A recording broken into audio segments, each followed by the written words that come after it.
Nasira na yung isa kong Resen ACD30. Kaya naman bumili na rin ako ng bago and in-upgrade ko na rin. Kasi itong unang-una nating Resen, mahina na talaga. Itong aquarium and containers lang na to yung sinusupply niya pero mahina pa din. And inangat ko na rin yung sponge filter para hindi mahirapan yung hangin lumabas. Kasi itong ACD30 kaya niya mag-supply kahit mga 20 plus na tank or mas madami pa dun. By the way, kung may kilala kayong naggagawa ng ganito, please let me know, comment down kayo dyan sa comment section para mapaayos din natin tong Resen ACD30 natin. Para if ever meron dyang ibang nasiraan din at least alam na nila. Then actually itong mga aquarium na to, kumuha na ako ng supply dun sa isa kong ACD30. So itong isang to, nakakonect to dito.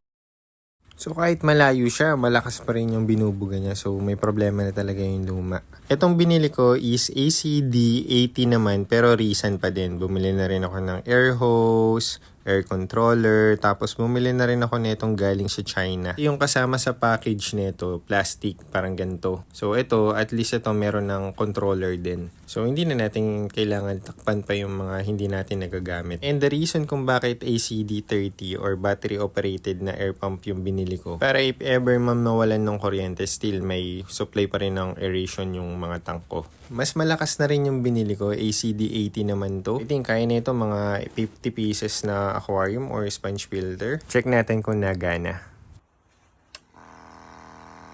Yun, mukhang okay naman siya. Siyempre, bago natin paganahin, i-check ko muna kung may leak yung mga air hose natin or yung mga air controller natin. And okay naman siya, wala namang problema. Pagkaabit ko, inayos ko na rin ng konti yung mga connection ng air hose. Pero hindi pa to yung fix na ayos na ito kasi titingin pa ako sa City Hardware ng black tab na nakita ko sa mga kapwa fish keeper. Kaso dito sa may City Hardware Munti, wala yung gusto ko eh. Oval lang yun nandito. Ayan kasi yung space nung sa may curve eh, kaya gusto ko yung square. Try ko na lang din mag-check dito sa may City Hardware Cavite kasi may dalawang City Hardware na branch dun. Ito nga pala yung size difference nung ACD30 tsaka ACD80. Baka lang curious din kayo. By the way, gusto ko rin mag-thank you dun sa mga kumuha ng mga redhead balloon molly natin. And if ever naghahanap ka ng mga redhead balloon molly or trico, meron tayo dito, meron tiger na round tail.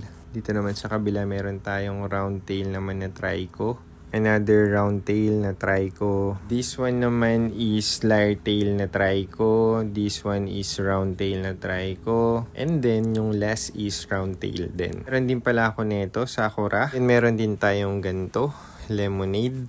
And syempre, meron din tayong BKBM. And tomorrow may mga parating tayong bagong import na ranchu. So abangan nyo yun. And I think that's all for today's video. Thank you guys for watching and see you on the next one. Bye!